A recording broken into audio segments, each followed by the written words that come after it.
তুমি বোধহয় আমাকে ভুল বুঝছো। তোমাকে কাজে ফেরানোর জন্যই কিন্তু আমি কথাগুলো বলছি। দেখো, সোশ্যাল ওয়ার্ক আমরা কিন্তু প্রত্যেকেই অল্প বিস্তর করেই থাকি।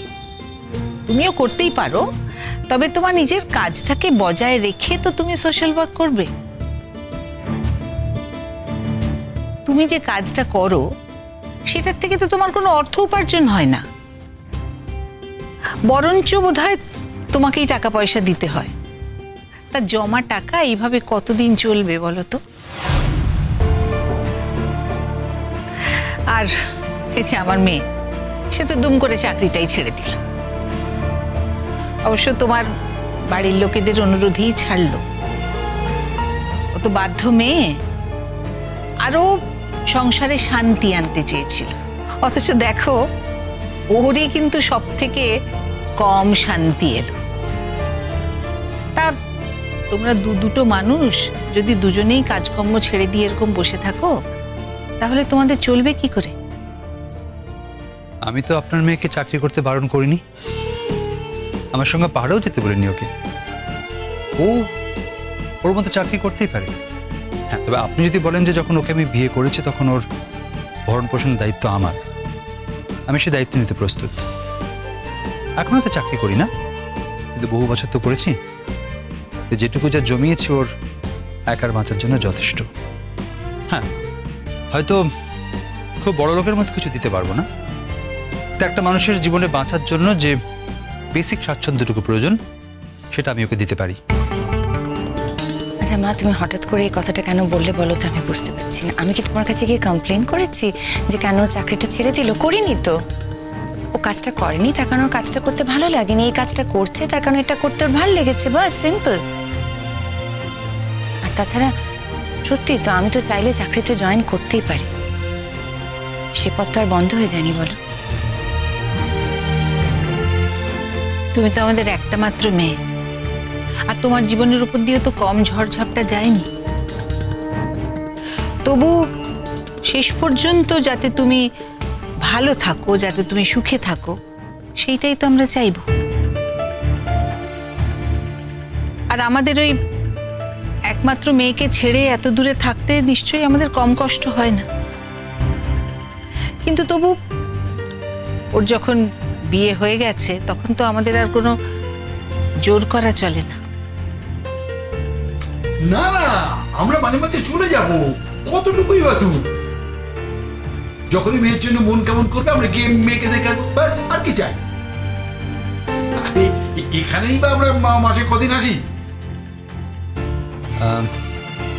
দেখুন, আপনাদের মেয়ে আমার সঙ্গে যেতে চেয়েছে ঠিকই, কিন্তু আমি এক্ষুনি ওকে আমার সঙ্গে নিয়ে যেতে পারবো কিনা সেটা আমাকে ভেবে দেখতে হবে।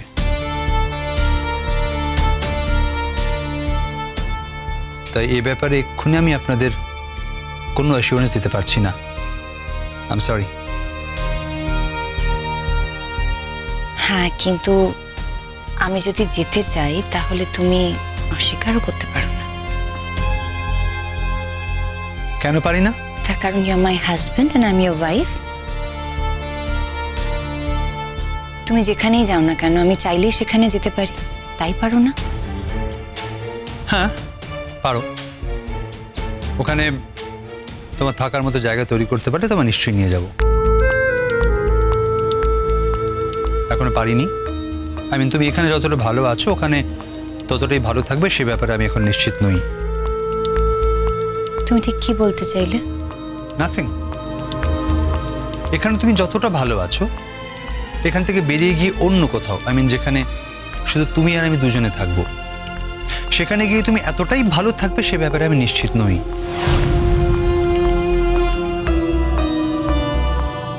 আজ হয়তো তুমি মনের জোরে বাড়ি থেকে বেরিয়ে যাবে, কিন্তু ওখানে গিয়ে থাকতে শুরু করলে আস্তে আস্তে তোমার সে মনের জোর কমে যেতেও পারে। রূপকথা, কি বলছো বাবা?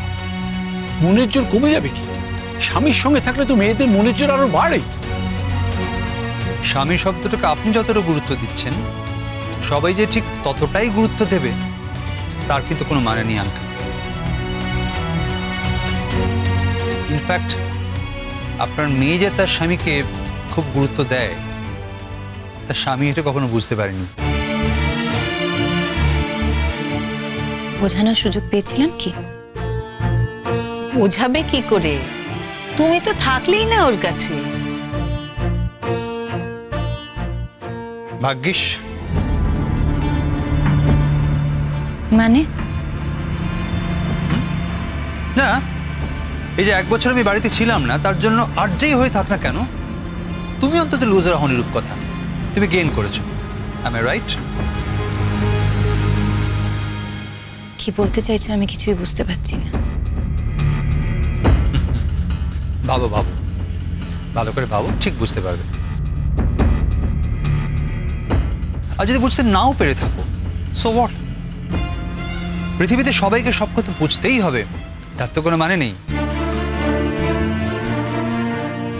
তা যাগে বাবা যাগে, আমি তোমাদের কথার মধ্যে ঢুকতে চাই না।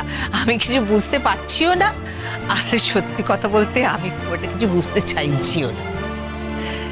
তা এতদিন পরে যখন তোমাদের বৌভাতটা হলো, মানে ঠিকঠাক করে, যেটাকে বৌভাত বলতে যা বোঝায় আর কি, সেটা যখন হলো, তখন কাল পরশু করে তোমরা দুজন একবার আমাদের বাড়ি এসো না, 2-1 দিন থেকে যাবে।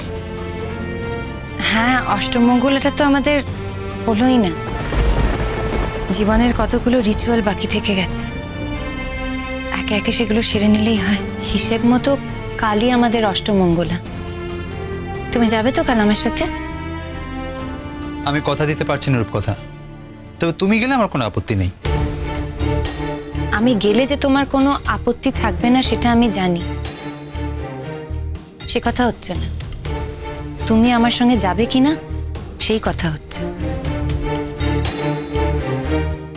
হ্যাঁ বাবা, আমি আসলে বলতে সাহস পাচ্ছিলাম না। তুমি সবাই ফিরেছো, তোমার বাড়ির লোকেরাও তোমাকে সদ্য সদ্য পেয়েছে, এর মধ্যে আমরা আবার, কিন্তু বোঝো তো যে আমাদেরও খুব ইচ্ছে করে। হ্যাঁ, আর তুমি হলে আমাদের বাড়ির একমাত্র জামাই, আমাদেরও তো একটু ইচ্ছে করে তোমাকে নিয়ে আমোদ আহ্লাদ করতে। তুমি না গেলে আমাদের ভালো লাগে বলো তো? আন্টি, আমোদ আহ্লাদ বিষয়টা আসলে একদিক থেকে হয় না, দুদিক থেকে হতে হয়। মানে আপনারা এটা করার জন্য এখন যতটা প্রস্তুত আছেন, আমি মানসিকভাবে ঠিক ততটা প্রস্তুত নই। বলে আপনাদের নিশ্চয়ই জানাবো। আপনার মেয়েকে নিয়ে 2 দিন গিয়ে থেকে আসবো, আপনাদের বলতে হবে না। তুমি এখনো তৈরি নও? কি জানো, এই 1টা বছর যেটা পার করে এলাম, সেই বছরটা তোমার জীবনে যতটা ইম্পর্ট্যান্ট, আমার জীবনেও ততটাই ইম্পর্ট্যান্ট। এই 1টা বছর সময় তুমি একভাবে কাটিয়েছো, আমি আরেকভাবে কাটিয়েছি। তুমি একভাবে পেয়েছো, আমি আরেকভাবে পেয়েছি। একটা গোটা বছর একদিন কি করে ভুলে যাই বলো? সময় তো লাগবেই। এই গোটা বছরটা তুমি যেভাবে একদিনে ভুলে গিয়ে সবকিছু নতুন করে শুরু করতে পেরেছো, আমি পারিনি রূপকথা। আমার আরো কিছুদিন সময় লাগবে। বেশ তো বাবা, তাড়াহুড়োর কি আছে? তুমি তখন এখানেই আসো, যাওয়ার আগে একবার ঘুরে এলেই হয়। বুঝেই তো, আমাদেরও তো একটি কাজেই তোমাদের নিয়ে স্বাদ আহ্লাদ করতে তো আমাদেরও ইচ্ছে জাগে। হ্যাঁ, তাছাড়া আত্মীয় স্বজন বলেও তো একটা কথা আছে। আমাদের আত্মীয় স্বজনরা এতদিন জানতেন যে জামাই আমাদের নিখোঁজ, তা এখন তো তারা জেনেছেন যে জামাই ফিরেছে। তো ফিরেছে যদি, তাহলে শ্বশুরবাড়ি আসে না কেন? এই নিয়ে একটা কথা হবে না?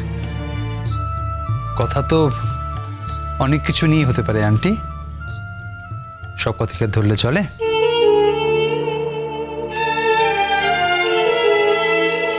কিছু কিছু কথা জীবন থেকে বাদ দিতে হয়। বাদ দিতে পারলেই ভালো হয়।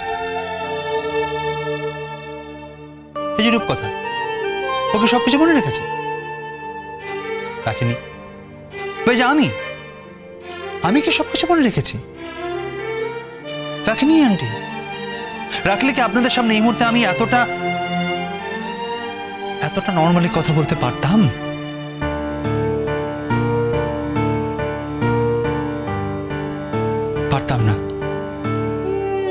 আপনাদেরও বলছি, সব কথা মনে রাখার বা শোনার দায় কিন্তু আমাদের কারো নেই।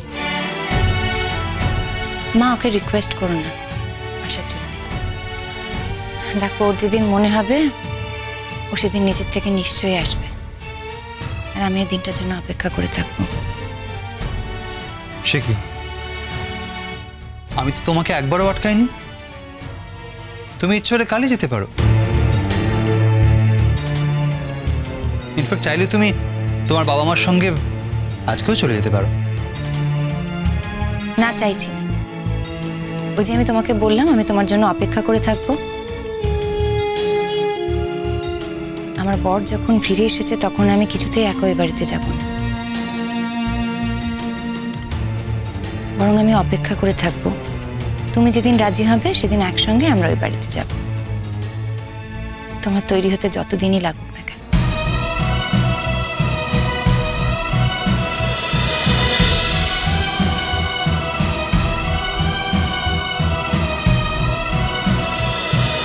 কুসুম দোলা কুসুম